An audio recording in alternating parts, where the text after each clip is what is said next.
Bonjour à tous, bienvenue sur Crypto Force, cette actualité crypto numéro 21 du 27 avril 2023. Donc aujourd'hui, nous allons parler comme d'habitude toutes les semaines des projets VeChain. Vous allez voir qu'il y a quelques informations là à vous passer sur le VeChain. Il y a également le projet, donc comme d'habitude, de l'application VV avec l'entreprise Ecomi, le XRP, l'entreprise Ripple et bien sûr la plateforme Ultra avec notamment les nouveaux jeux qui sont sortis donc mardi 25 avril, c'est-à-dire il y a quelques jours. Donc je vais vous présenter tout ça, mais bien sûr là c'est un peu particulier effectivement cette vidéo parce qu'il y a plus d'actualité crypto générale, je dirais, dans le fond, plutôt que les projets par rapport à la semaine dernière par exemple. Donc surtout restez bien jusqu'à la fin parce que vous allez voir que là les actualités crypto générales ça bouge beaucoup au niveau des crypto-monnaies, mais pas seulement, et aussi au niveau de la géopolitique et également au niveau de l'économie, au niveau des banques. Donc là, on voit qu'il y a vraiment, enfin, cette semaine, ça a pas mal bougé, il y a eu beaucoup de choses, beaucoup d'informations, et vous allez voir qu'il y a vraiment un lien avec les crypto-monnaies. Donc je vous invite vraiment à rester jusqu'à la fin si vous aurez les projets, ou même si vous n'êtes pas trop intéressé par les projets, à basculer directement sur les actualités crypto plus générales. Enfin voilà, vous faites comme vous voulez, mais sachez qu'aujourd'hui, il y a pas mal d'informations sur l'actualité générale. Bref, voilà, donc sinon avant d'aller plus loin, moi je vous rappelle, je ne suis pas un conseiller financier, que ce que je dis c'est à titre informatif uniquement, avec pour rappel de base dans une philosophie, je le répète, sur des projets, une présentation de projets donc long terme, projets qui peuvent amener une révolution au niveau de l'humanité, au niveau de la technologie blockchain, etc. Voilà, donc ça c'est la philosophie de mes vidéos sur les projets en lien avec la crypto-monnaie.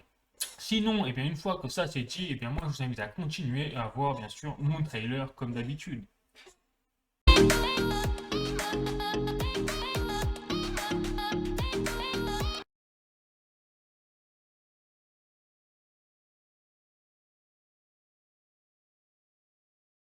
Parti pour le VeChain. Donc le VeChain, ce soit un tweet de la VeChain Foundation. Première information, et bien là, le VeChain Foundation fait référence en fait à un article donc de Nanoji Clean Editorial. Donc, et donc là, enfin, le nom de cet article, c'est un voyage vers le recyclage, vers l'énergie verte pour recycler en fait tous les bouts de plastique qui effectivement sont très présents dans les océans malheureusement. Et donc, devinez qui a été highlighted dans cet article. Eh bien, ça a été le VeChain. Justement, à travers la blockchain. Et surtout, très intéressant dans ce tweet, qu'est-ce qu'indique la VeChain Foundation? Il indique justement ici que le but, quelque part, du VeChain, c'est de continuer à influencer fondamentalement les paysages de la blockchain en Chine, en Europe et aux États-Unis. Donc là, clairement, le but objectif de VeChain, la fondation VeChain, c'est de conquérir quelque part le monde et de s'implanter sur tous les continents. Donc ça, c'est très intéressant. On va voir également pourquoi par la suite, parce qu'en lien avec la loi MiCA, notamment les actualités crypto plus générales, également, le VeChain Foundation rappelle aussi qu'ils veulent réussir l'adoption de masse. Donc on retrouve vraiment très souvent cette adoption de masse et on voit que l'objectif de la Fondation VeChain est toujours très ambitieux au fur et à mesure des actualités hebdomadaires. Bon, je continue sur une deuxième information. Là, j'ai un tweet de Paul, donc sur son compte Twitter. Donc, c'est Paul, le managing partner de VeChain Stat, c'est-à-dire un service au sein de l'écosystème VeChain qui permet de mesurer les statistiques, quelque part le pool de l'écosystème de la fondation, de la blockchain VeChain. Et donc, ce que indique Paul là, dans son tweet, c'est tout simplement qu'il y a 3 nouvelles chartes qui sont disponibles désormais sur le VeChain Stat. Et donc, avec cette charte-là, on peut désormais mesurer quelque part le nombre d'holders de VeChain, de VTHO et également de VUSD. Qui le VUSD, je vous rappelle, le stablecoin de l'écosystème du VeChain. Voilà, donc regardez la charte. Donc on peut voir que là en 2018, on avait moins de 25 000 followers, pardon, pas followers, de 25 000 détenteurs, holders de VeChain.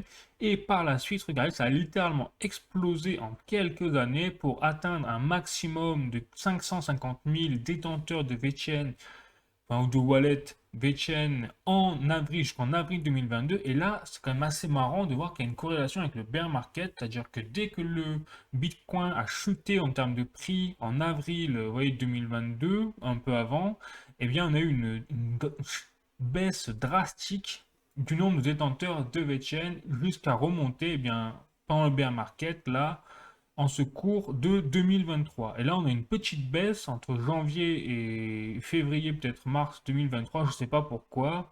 Bon, on va voir ce que ça donne. Mais en tout cas, on voit que la tendance, c'est ça qu'il faut retenir, est quand même largement en hausse.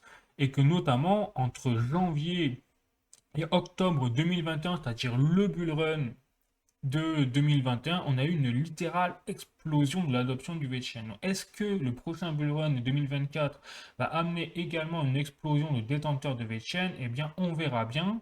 Mais si l'histoire se répète, il y a de fortes chances. Donc c'est pour ça également que je vais vous dire que je ne parle pas de prix d'investissement sur mes vidéos, juste de fondamentaux, de solides et d'adoption. Et là, on voit que le VeChain a clairement une tendance d'adoption de masse, même pas dans sa technologie, mais également dans sa hype de détenteur de comptes. Parce que je rappelle que dans les holders de VeChain, il y a également les entreprises. Forcément, parce que c'est le but même du VeChain, c'est de filer, enfin de vendre des VeChain aux entreprises pour que ces entreprises-là puissent emmagasiner des VTHO, c'est-à-dire la seconde crypto-monnaie du VeChain qui s'accumule, enfin qui s'obtient automatiquement en ayant des VeChain dans son portefeuille, un peu comme un rendement automatique. Et donc les entreprises ont plutôt intérêt à avoir des VeChain plutôt qu'acheter des VTHO, puisque les VTHO permettent de valider les transactions dans la blockchain du VeChain. Voilà. Donc, ce qui se passe, c'est que là, on remarque bien que ce soit des particuliers, des investisseurs, que ce soit les entreprises, on voit bien qu'il se passe quelque chose sur l'adoption générale, au niveau mondial, j'imagine, hein, du VeChain. Voilà, donc ça, c'est très intéressant quand même pour analyser aussi le pool d'un projet. Bon, donc je continue. Troisième information sur le VeChain. Là, on voit qu'on a également, eh bien, une information très importante puisque la fondation VeChain, hein, c'est le tweet, fait référence donc à un article de CoinDesk, c'est-à-dire le média très célèbre à 3 millions de followers anglophones. Et donc cet article fait référence de CoinDesk à la loi MiCA et les lois TRF qui ont été adoptées le 20 avril 2023 par le Parlement européen en large majorité. Donc j'ai fait une vidéo d'ailleurs pour expliquer tout de A à Z sur cette loi MiCA et la loi TRF, qu'est-ce que ça représente en détail, qu'est-ce que ça va changer également pour l'écosystème crypto, en bien et en mauvais, hein, bien évidemment. Donc n'hésitez pas à voir cette vidéo si vous êtes intéressé pour avoir les informations. Sinon, donc effectivement, l'information qu'on retire de ce tweet de la fondation VeChain, c'est que là, ils disent dans leur tweet que le VeChain continue de travailler avec les agences gouvernementales en Europe et également les experts de certification pour définir les standards crypto sur lesquels nous travaillerons, enfin sur lesquels la fondation VeChain travaillera. Donc, ils disent la crypto VeChain, la VET, a en fait la compliance quelque part pour construire en fait dans son cœur toutes les opérations d'architecture eh bien, du réseau. Donc en gros, si je résume, le VeChain a tout pour être en adéquation avec les exigences futures de la loi MiCA et TRF. Donc après, c'est ce qu'ils disent, mais bien sûr, entre les paroles et les actions, on verra, il y a un gros gap, parce que comme je l'explique dans ma vidéo sur la loi MiCA, je ne vais pas vous répéter la loi MiCA, sinon j'en aurai pour vraiment longtemps, mais dans le résumé, disons que la principale exigence de la loi MiCA, c'est d'exiger de la part des entreprises crypto et pas que les plateformes exchange comme Binance, etc., mais aussi les entreprises qui émettent notamment des stablecoins. Donc là, je pense notamment au VUSD du VeChain, parce qu'il y a un stablecoin dans l'écosystème du VeChain, et bien qu'ils devront également se localiser clairement géographiquement sur le sol européen tout en se conformant aux exigences d'un statut spécial qu'on appelle le CASP, un statut qui est en cours de création apparemment, et qui est similaire quasiment au statut de PSAN en France, c'est-à-dire de prestataire d'actifs numériques en France. Voilà, donc ça c'est quelque chose où forcément c'est très important à prendre en compte, à anticiper pour les entreprises crypto, parce que forcément, il va y avoir des exigences administratives, il va y avoir des conformités, etc., à obtenir, des certificats à obtenir au niveau des audits, etc., qui, si eh bien, ne sont pas en adéquation avec l'entreprise, ces entreprises-là n'auront pas le droit d'exercer leurs activités sur le sol européen. Voilà, donc là, quelque part, à travers ce tweet, la fondation VCN est en train de rassurer peut-être ses investisseurs ou les entreprises, comme quoi eux, ils ont déjà pensé en avance à se mettre en adéquation avec la loi MiCA européenne. Donc ça, c'est très bon, très bon. Encore une fois, pour l'instant, après on verra bien sûr ce qu'il en est dans la vérité, mais en tout cas, c'est bien qu'ils en pensent et qu'ils en parlent. Voilà, bon sinon, eh bien n'hésitez pas, pour ceux qui n'ont peut-être pas vu ma vidéo sur la présentation de la crypto-monnaie BTN, n'hésitez pas à voir là, parce que j'ai toutes les informations plutôt pour expliquer ce projet en profondeur. Et sinon, eh bien moi je vous invite à continuer sur le prochain projet qui est VV et bien sûr l'entreprise Ecomi. Donc première information, donc là j'étais surpris, j'ai vu ça donc il y a 14 heures effectivement. VV Digital Collectibles a balancé ce post et je me suis dit, mais qu'est-ce que c'est que ce truc? Il n'y a rien. Donc voilà, on a ça et ils disent 5 years ago, c'est-à-dire il y a 5 ans, le 27 avril. Et c'est tout. Donc ça passe en boucle. Donc je me suis dit, qu'est-ce que c'est? Donc j'ai lu un peu les commentaires et tout. Et apparemment, ce qui va se passer, c'est qu'effectivement, le 27 avril, enfin, il y a 5 ans en tout cas, c'était la sortie de The Avengers. Et The Avengers, et surtout, c'était le film où il y avait également le point avec les 5 pierres, vous savez, d'infinité. Alors, pour ceux qui connaissent Marvel, hein. Et donc, apparemment, ils ont prévu pour tous les détenteurs. Enfin, là, c'est une rumeur, hein, je ne peux pas vous confirmer ça exactement, mais moi, je vous parle de la rumeur sans confirmation. C'est qu'il y aurait des airdrops prévus pour les détenteurs de ces pierres d'infinité, ou du moins des outils, dans du gant, enfin bref. Voilà, quelque chose comme ça. Donc peut-être qu'il y a quelque chose qui se prépare. Ou alors une annonce, on travers ça, je ne sais pas. Mais en tout cas, on voit que là, ils essayent de créer leur petit effet, l'application VV, là. Et je pense qu'ils essayent aussi de se rattraper sur le fait que c'est une catastrophe, leur charte, hein, au niveau du token OMI. Donc il y a beaucoup d'investisseurs qui sont en train de crier au loup et de massacrer le projet. Je trouve dommage d'ailleurs que d'attaquer un projet uniquement pour le prix de son token, je trouve que c'est vraiment dommage. Mais en tout cas, ils essayent de se rattraper là-dessus, je pense, et également sur le fait que là, pour le coup, je donne tout à fait raison à ceux qui crient au loup, c'est que ils ont fait n'importe quoi sur la gestion de leur projet et les jalons. Donc j'ai l'impression qu'ils essayent un petit peu de rattraper le coup. Bon, après, on va voir ce que ça va donner, mais là, ils préparent quelque chose en tout cas. C'est pour vous dire, pour vous donner l'information.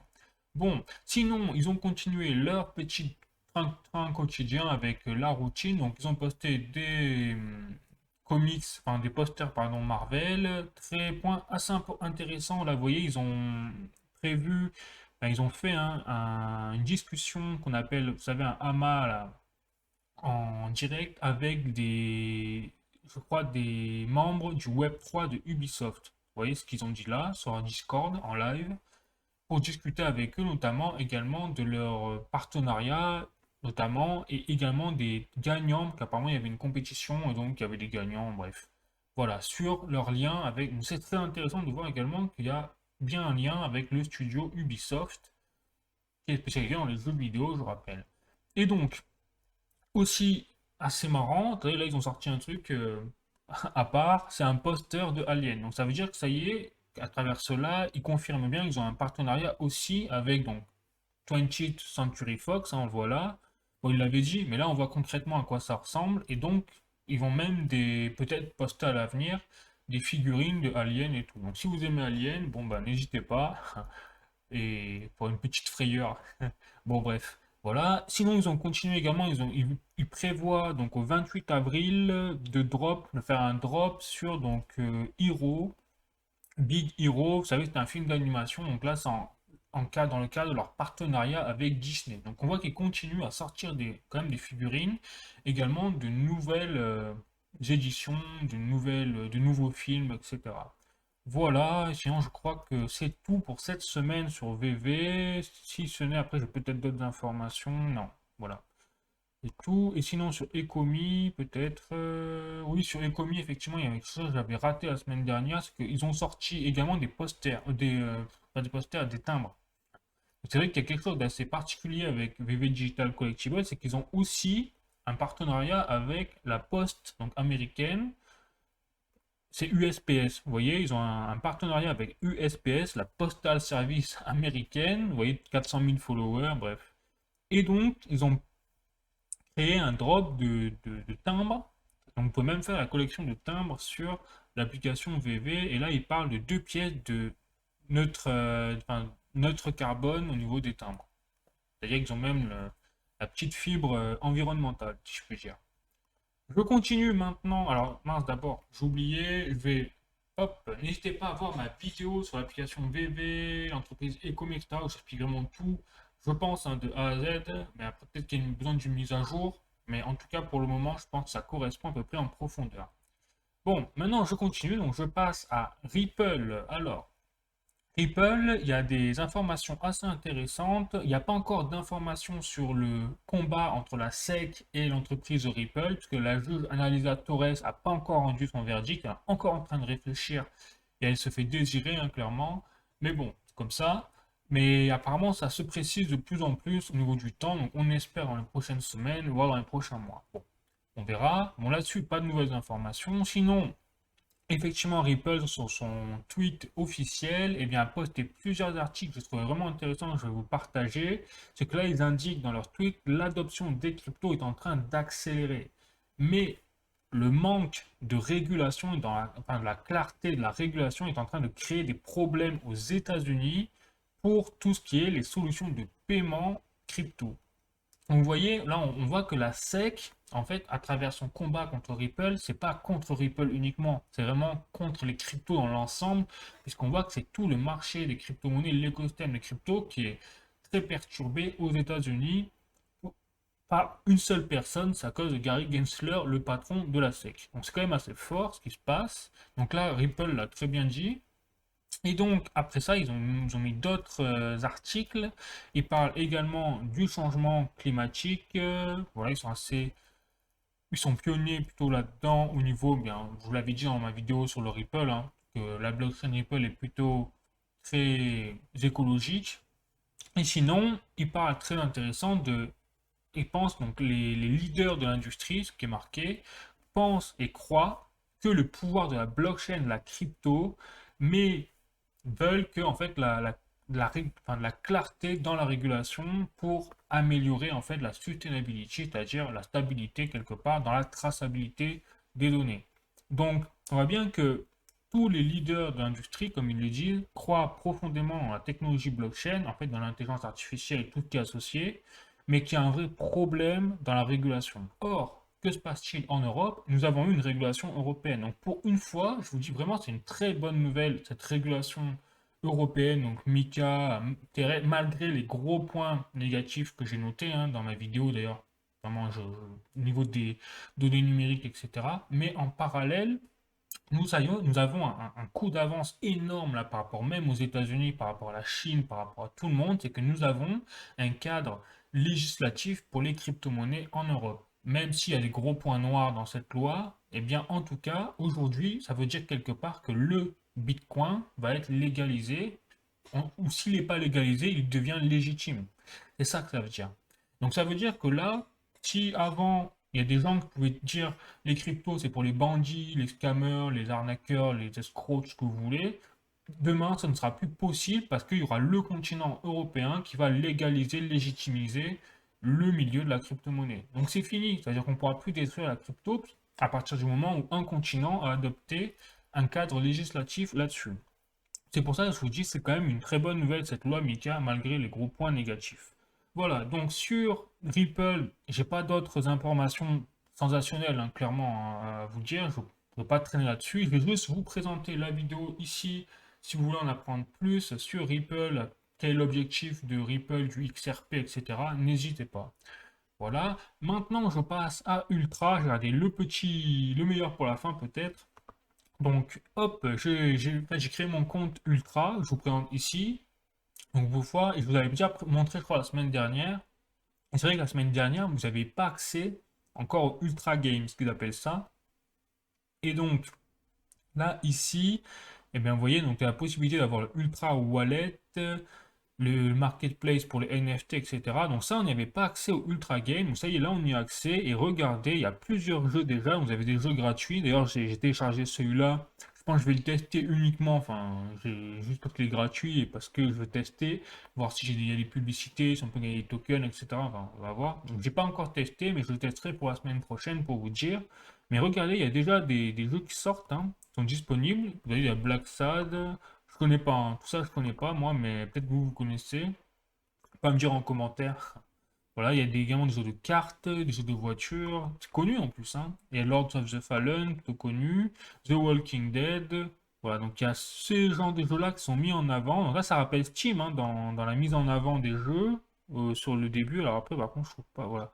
Par contre, et après, sur le fond, regardez, il y a la possibilité de chercher les jeux. Et donc, en fait, là, tous les jeux qui sont listés sont ici. Vous voyez, donc là, il y a à peu près une cinquantaine de jeux, je dirais, qui sont sortis déjà. Vous en avez des gratuits, vous en avez des pas gratuits, des payants. Euh, voilà, vous avez. En fait, tout est catégorisé, hein. Vous avez également des jeux à 2 euros, 14 euros. Là, par exemple, je tape sur 14 euros, on va voir ce que ça donne. Voilà, là, j'ai la présentation du jeu, par exemple, Alfred Hitchcock, Vertigo. Donc, il y a la présentation du jeu, la version standard. Donc, je vous rappelle, c'est des tokens, hein. Enfin, c'est des NFT. Ça change. Donc, vous avez la description du jeu. Bref, voilà. Donc, pour l'instant, c'est vrai que sur le plan enfin, marketing, pour l'instant, ils sont pas meilleurs. Moi, je ne trouve pas personnellement pas meilleurs que Steam. On est d'accord? Donc, j'attends vraiment de voir ce que va donner l'aspect token, NFT, etc. On va voir ça va, parce que c'est vraiment, ils ont sorti leur jeu il y a 2 jours, mais je pense qu'à l'avenir, ça va vraiment s'étoffer, et bien sûr, bah, j'en parlerai toutes les semaines. Voilà, donc je remercie au passage encore Thierry en détresse pour nous avoir refait l'information de Ultra Game, parce que je pense qu'il y a quand même un brillant avenir devant eux, s'ils arrivent à mettre en place tout ce qu'ils avaient couché sur le papier dans leur white paper. Voilà, les amis, je continue. Donc là aussi, n'hésitez pas à voir ma vidéo où je présente en totalité, je pense, le projet Ultra et ainsi que le token UOS qui est derrière. Donc n'hésitez pas. Et sinon, eh bien, moi, je vous propose de continuer de voir maintenant les actualités crypto plus générales. Là, vous allez voir que ça déménage pour cette semaine. Parce que déjà, première chose, donc là, je reviens un peu à l'affaire de la SEC contre Ripple. Donc là, déjà, on voit qu'on a une contre-attaque de la part des entreprises de crypto aux États-Unis, puisque là, la Coinbase qui attaque la SEC en justice, carrément. Donc là, c'est le rôle inversé, c'est que c'est plus la SEC qui attaque, non, c'est les entreprises crypto qui attaquent la SEC. Donc dans le monde à l'envers, hein, mais on voit que de toute façon, vous voyez bien que Brian Armstrong, le PDG de Coinbase, il était chaud bouillant. Vous avez montré dans les anciennes présentes vidéos de mes actualités. Et c'est vrai que ben, ça se précise, parce que lui, carrément, il est fou bouillant. Et peut-être qu'il a raison, hein, parce qu'on voit que là, Gary Gensler est en difficulté, notamment après son interrogatoire de la part du service financier des États-Unis, que je vous ai montré la semaine dernière dans plusieurs petits passages en vidéo. On voit que Gary Gensler est vraiment en difficulté lors de son interrogatoire et qu'il n'arrive même pas à trancher sur vraiment la juridiction et le cadre juridique des crypto-monnaies, si c'est des commodities ou des securities. Et donc là, Coinbase attaque la SEC en justice pour justement obliger la SEC à définir un cadre juridique très précis pour le milieu des crypto-monnaies. Donc là, ça va devenir très intéressant, je pense, et c'est très bon signe également pour le Ripple, au passage, hein, puisque Ripple, ben, quelque part, n'est plus seul dans la bataille et voit des renforts arriver sur le champ de bataille, si je puis dire ça comme ça. Bon, donc ça c'est un article de coins.fr en termes de sources. Je continue, donc là j'ai un article de cryptost.fr, donc une petite nouvelle de la semaine, je pense que vous en avez déjà entendu parler. Effectivement, on va peut-être avoir une nouvelle faillite bancaire aux États-Unis à travers une nouvelle banque, c'est-à-dire la First Republic Bank, qui, souvenez-vous, elle était la deuxième pire banque derrière la Silicon Valley Bank, déjà à l'époque, il y a un mois ou deux, hein, au moment où la Silicon Valley Bank a coulé. Eh bien, la First Republic Bank avait le pompon en termes de chute de ses valeurs boursières, bancaires. Eh bien là, sachez que cette semaine, la First Republic Bank a encore perdu par rapport à ce qu'elle avait déjà perdu, hein, et c'est énorme, elle a perdu moins 60% sur la valeur de ses actions, même moins 70%, et là elle a encore rajouté à ces moins 70% un moins 49% par rapport à ce qu'elle avait déjà perdu. Donc là, c'est en train de faire la chute libre à tel point que le marché boursier, donc new-yorkais, Wall Street, a été obligé enfin, de temporiser et de fermer les actions boursières de la First Republic Bank. C'est-à-dire que plus personne ne pouvait trader, vendre des actions parce que c'était le régulateur américain a fermé temporairement bien entendu, hein, la possibilité de trader cette action. C'est une catastrophe, hein, parce que là, effectivement, on a, comme le dit très bien cryptost.fr, ils sont à moins de 93% en moins de 2 mois, au niveau des actions bancaires. Donc ça veut dire quoi? Ça veut dire que la crise bancaire, on n'entend pas parler, hein, aux informations, jamais, vu, hein, mais elle est en arrière-plan là. Et elle n'est pas finie. C'est-à-dire que c'est pas comme en 2008. En 2008, on a eu une crise bancaire, basta, ça a été sur le court terme, et puis après, on a eu les conséquences, mais on n'avait plus de crise bancaire. C'est-à-dire que ça a été maintenu. Là, on voit très bien que ce n'est pas le cas. Ça continue. Donc, on va voir ce que va nous réserver l'avenir, mais c'est pas bon signe, en tout cas pour le milieu bancaire aux États-Unis, et donc en général, parce que je rappelle que tout est lié dans le monde dans lequel nous vivons au niveau économique. Je continue. Maintenant, je vais faire un petit prise de recul et je vais passer plus sur le plan géopolitique et vous allez comprendre après pourquoi avec mes articles. Donc déjà, autre information, c'est que là, ça y est, pour la première fois donc, dans l'histoire de la Chine, eh bien, on a le yuan qui a remplacé le dollar comme donc, la monnaie fiat la plus utilisée pour les transactions donc cross-border, donc internationales, en Chine. Ça veut dire que ça y est, en Chine, la plus grosse réserve quelque part de valeur, c'est plus le dollar, c'est le yuan. Bon, après, c'est logique, hein, parce que c'est la Chine, ils ont tout intérêt à remplacer le dollar par le yuan. Mais là, on a un tournant dans l'histoire quand même, que ça veut dire que ça y est, la Chine commence à vraiment bien à accélérer, à mettre la sixième, je dirais, pour massacrer le dollar et donc les États-Unis et donc la dominance occidentale. Donc c'est fini tout ça. Et pourquoi je dis ça? C'est parce que je continue, et là, en parallèle de cette nouvelle, on a une autre information, c'est que là, on a 19 pays au niveau mondial, et ça, on n'entend pas parler bien sûr dans les informations, qui demandent à rejoindre le BRICS. Je vous rappelle que le BRICS, c'est l'alliance entre le Brésil, la Russie, l'Inde, la Chine et l'Afrique du Sud. Donc, vous voyez? Et donc, là, on a les actuels membres du BRICS, donc j'ai un tweet de Going Underground, voilà, qui est vraiment sympa, je trouve, au niveau de la carte qui est très claire. Et donc là, vous voyez, en rouge, vous avez les actuels membres du BRICS, comme je vous ai dit, et là, vous avez les futurs potentiels membres du BRICS qui demandent à rejoindre l'Alliance. Et là, regardez, vous avez 19 pays, vous avez le Kazakhstan, l'Iran, l'Afghanistan, l'Arabie Saoudite, l'Égypte, l'Algérie, le Nigeria, le Sénégal, le Nicaragua et surtout l'Argentine. Donc là, l'Argentine, ça rigole plus là. Effectivement, pourquoi je parle de l'Argentine, c'est que je continue, boum. Ah, maintenant on va faire la petite corrélation avec les crypto-monnaies. Et qu'est-ce qui se passe en Argentine? Eh bien, en Argentine, vous avez une inflation qui est hors de contrôle, qui a dépassé les 100%. Et donc, ce qui se passe, c'est que, comme elle a dépassé les 100%, pourquoi déjà elle a dépassé les 100%? Mais parce que la valeur, la monnaie fiat, là-bas, le pesos argentin, est en train de se faire massacrer littéralement par le dollar. Parce que là-bas, le pesos, comme l'euro, hein, il y a toujours une valeur par rapport au dollar. Parce que le dollar est la plus grosse monnaie encore aujourd'hui utilisée en réserve de valeur dans le monde. Et donc, eh bien, comme le pesos se fait massacrer par rapport au dollar et donc chute par rapport au dollar quasiment tous les jours désormais, eh bien, c'est pour ça aussi qu'il y a un phénomène géopolitique, c'est que les pays dans le monde qui ne font pas forcément partie de l'Occident en ont marre tout simplement de la tyrannie, vraiment le cas, hein, du dollar, parce qu'ils se font massacrer au niveau économique par le dollar. Et donc, ce qui se passe, c'est que là, vous avez deux phénomènes. Un, le premier phénomène, c'est que tous ces pays-là veulent rejoindre le BRICS, et donc, en fait, pour échapper quelque part à la tyrannie du dollar américain, et donc essayer de stabiliser leur propre économie en interne qui se fait massacrer. Et le deuxième phénomène, c'est que vous avez une explosion de l'utilisation du Bitcoin dans ces pays-là, mais également de la valeur du Bitcoin dans ces pays-là, puisque là, le Bitcoin explose en termes de valeur en Argentine, comme l'indique le journal du coin.com, cet article qui a été écrit par Rémi R, donc au 27 avril 2023. Et donc ici, ils disent, ouais, j'ai leur graphique, donc qui est source CoinGecko, ils l'ont pris, et donc, vous voyez que là, en seulement donc, quelques mois, regardez la valeur enfin, du Bitcoin par rapport au pesos, donc argentin, eh bien, elle a littéralement explosé de quasiment 100%. Faut voir là. Et donc, c'est la plus grosse remontada depuis le précédent pic du bull run du Bitcoin en 2021. Donc, on voit bien que là, et pourtant, on n'est pas en bull run. Et ce que je veux vous dire, c'est que qu'on est en train de constater, c'est qu'on a vraiment une adoption de masse dans les cryptos, non pas parce que c'est la technologie et tout, c'est juste parce que c'est en train de devenir un besoin. Et qu'est-ce qui me fait dire ça? En plus, j'ai un autre article de cryptost.fr, regardez une valeur refuge, point d'interrogation, la corrélation entre le Bitcoin et l'or est au plus haut depuis 2 ans.